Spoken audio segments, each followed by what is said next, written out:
The Shadow of Fu Manchu. Based on the stories by Sax Rohmer.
While exploring the underground passages of Fu Manchu's deserted laboratories, Smith and Petrie discover a lagoon in one of the lower caves and are amazed to find a large submarine which is about to submerge. It is Fu Manchu's means of escape. But suddenly, from across the lagoon, in the utter stillness of the cavern, they hear Fu Manchu's voice. The insidious doctor thanks Smith for having spared his life when Smith discovered him in an opium trance. And with the remark that he's accustomed to paying his debts, the Oriental's voice fades. Smith, convinced that his enemy did not aboard the submersible, swims across the lagoon. And discovering another passage, he and Petrie reach the outside of the cliff. Petrie, weak from his harrowing experience, asks Smith to climb to the road to summon help. As Smith gropes for support among the rocks, his foot slips and... Nayland, watch out! Gad, that was close. We can't make it, Nayland. No, we can't. We need help. Fortunately, we're close to Sinclair de la Roche. Let me have that gun.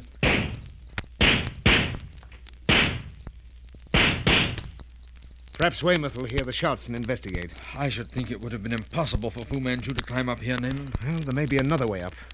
I can't help feeling that he used the same passage we did. Of course, it's possible he might have had someone helping him reach the road. Oh, that's Weymouth. Now we'll find out if anyone has been caught on the road. Is anybody down there? Get some rope, Weymouth. We're trapped on this ledge. Super! It's Smith and Petrie. Get a rope from the car. Yes, Inspector. Here, fetch a rope. Hurry, we won't have it in. We'll have you up here in no time, Smith. Thank heaven you're alive, man. We're just about giving you up. Your report, Weymouth. What did you find? Absolutely nothing, Smith. How about the cars traveling along this road? There were only two, and the occupants have been detained. Who are they? Harmless people, Smith. Oh. What's that noise, Weymouth? It's our men trying to break down the doors. Oh, that's useless. Those doors are solid steel. I don't think there's anyone still in there. Nayland, someone did close the section doors. I know. Oh, Weymouth. Yes, Smith? Get every man out of that building immediately. But why? I thought... Nayland, call of a decoy. That was a signal. Weymouth. Yes, Smith? Everybody out of the place?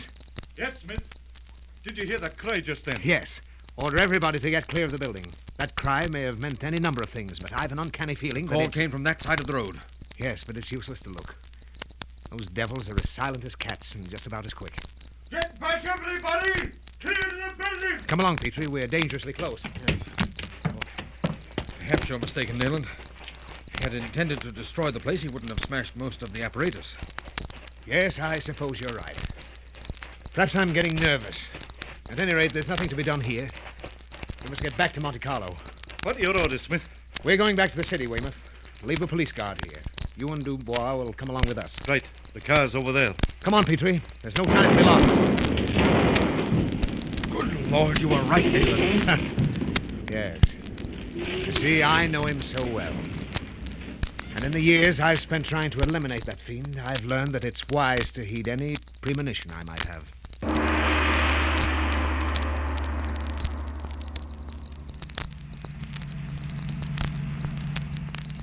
Nayland, he must have had a boat standing by. But Dubois would have seen it.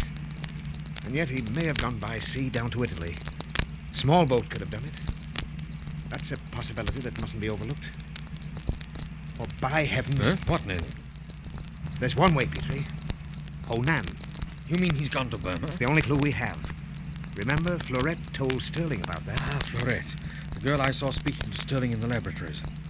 Nayland, who is that girl?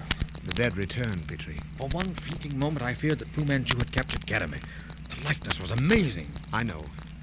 You see, Florette is Karame's sister. What? Her sister? But she died when only 3 weeks old. Dr. Fu Manchu is patient, as only a great scientist can be. What do you mean? Listen to me, Petrie. You know Karame was once a member of the household of Dr. Fu Manchu. Yes, but You never found out to what purpose, though. You spoiled the plans he had by falling in love with Karame, and he's never forgiven you for it. Oh, but what has all this to do Wait. with the fact? He's always held you in high esteem. But the only reason you're alive today is your great medical knowledge. He values that. Oh, yes, Petrie. He's very thorough. He took into consideration that his experiment regarding Karame might not be successful. Therefore, her sister died when she was 3 weeks old. Oh, we've got to save the girl, Nayland. Karame will be wild with joy. I fear for Sterling. Florette's in love with him, and Fu Manchu is aware of it. Oh, but how do you know all this, Nayland? When Karame spoke about it to me, I had a horrible suspicion. Privately, I made a number of inquiries. And what I learned confirmed my suspicions. Did you see the girl in the laboratories? Yes. Last night, when I came face to face with Fu Manchu, I entered a room you could only describe as the Palace of the Sleeping Beauty. I got the greatest shock of my life. Seeing Florette asleep, I thought it was Karame. Even with her eyes closed, the likeness was uncanny. I knew then I couldn't be mistaken. But, Nayland, it seems almost incredible that a child of 3 weeks could be subjected to that treatment. Production of artificial catalepsy. Fu Manchu is not only the greatest physician alive today, he's probably the greatest who ever lived. Ah, but why did he do it, Nayland? Petrie, Florette is an experiment. And I happen to know that Farlow Sui is exerting all her power to stop it. But what sort of an experiment? He intends to have a son. And Florette has been trained from childhood for that great purpose. She's Fu Manchu's bride.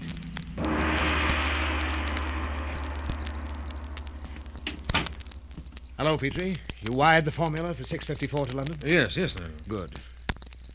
That's the end of the Purple Shadow. It is. I've wired Cairo. Oh, yes? Karame left Cairo yesterday, Nayland. She should have arrived before this. Well, buck up, old man. I know how you feel about it. But frankly, I don't think there's any cause for worry. I hope you're right. What are your plans? I've sent Weymouth to arrange an interview with Monsieur Chamrous, Who's he? the prefet of the police department. Ah. Hello. Speaking. Yes, Weymouth. Did you find him? Oh, good. I'll be there immediately. Come along, Petrie. I haven't abandoned hope yet. Here is the complete list, Mr. Smith. You will see that the only private vessel of any tonnage which has cleared a neighboring port during the last 12 hours is this one. Mm-hmm. M.Y. Lola, Buenos Aires, 4,000 tons. Owned by Santos da Cunha. Santos da Cunha? Where have I heard that name? Why, Smith, I looked through the records of Sinclair de la Roche, and a man by that name used to be the owner of the place. You're sure of that, Weymouth? Positive. That is correct, gentlemen. Mari Bey purchased the property from Senor de Cunha. There's hope yet, Petrie. But I've been blind. How long has the Lola been lying in Monaco, Monsieur Chamrous? Nearly a week, I believe. And she left? Soon after dawn, Mr. Smith, as I see in this report. You see, Petrie, the Lola must be traced without delay. Please give instructions for messages to be sent to all ships in the neighborhood, notifying positions of the motor yacht when sighted. I can do this. And next, is there a French or British warship in port anywhere along the coast? There is a French destroyer in the harbor of Monaco. Please notify our commander to be ready to leave the moment I get on board. I'm sorry, Mr. Smith. I cannot do that. What do you mean you can't? I have no such powers. It is the province of the naval authorities. I doubt if even the admiral commanding the Mediterranean fleet could grant such a request. Well, perhaps you'll be good enough to put a call through to the Minister of Marine in Paris?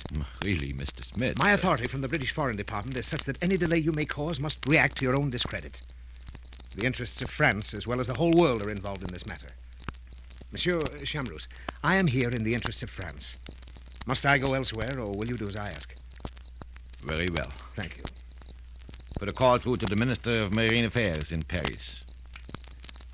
That yacht is the key to the mystery, Petrie. Do you think that Fu is on board? I strongly suspect him to be.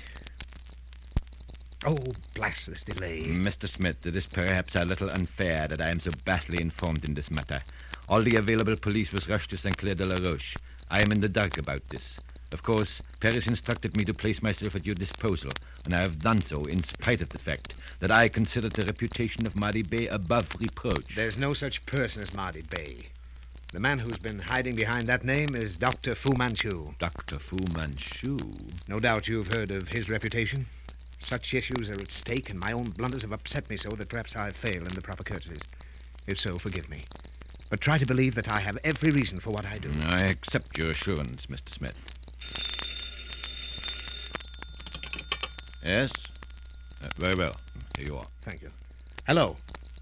This is Nayland Smith speaking. Yes, Your Excellency.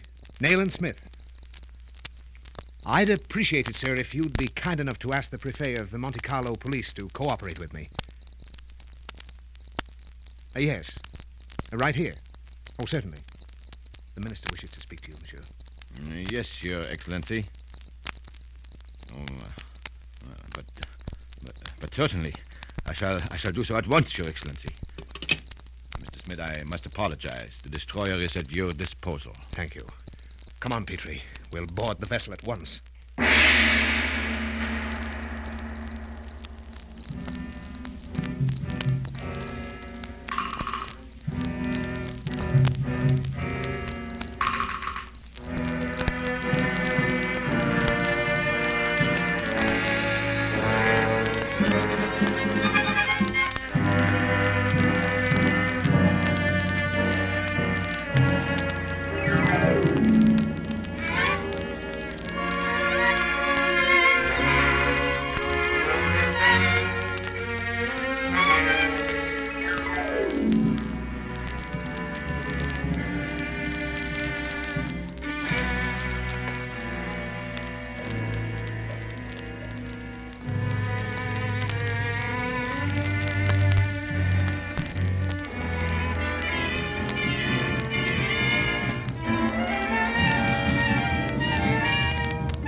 The Shadow of Fu Manchu.